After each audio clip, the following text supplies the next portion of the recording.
ভালোবাসার মানুষ দূর থেকে কাছে আসলে তার ভালোবাসা দ্বিগুণ বেড়ে যায়।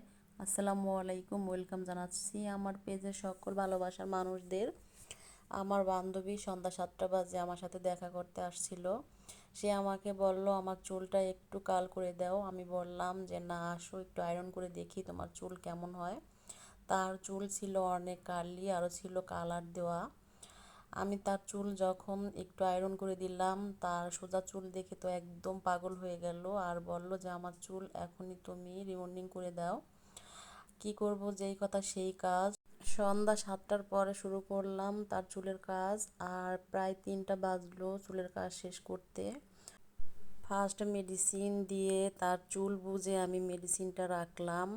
রাখার পরে চুল ওয়াশ করে আবার চুলটা শুকিয়ে সুন্দর করে আয়রন করে নিলাম। অনেকে বলে যে একটা আয়রন মেশিন দিয়ে কখনো চুলের কাজ করা যায়।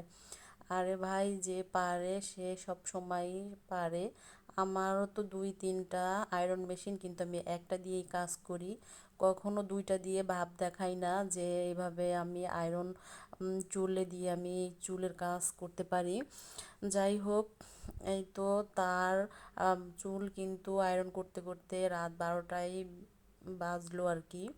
রাত 12টা বাজে, তখনও তাকে দ্বিতীয় মেডিসিন আমি দিতে পারি নাই। সুন্দর করে আয়রনটা বসালাম।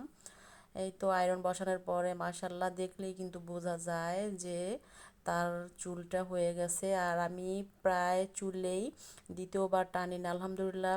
ফার্স্ট মেডিসিন দেওয়ার পরে আয়রনটা যে করি, তারপরে দ্বিতীয় মেডিসিন দেওয়ার পরে ওয়াশ করে অনেক চুলই আছে যে আমি টানি না, যে চুলগুলো আর কি ভার্জিন চুল, প্রায় চুলে আমি টানি না, এমনিতেই রিবন্ডিং হয়ে যায়।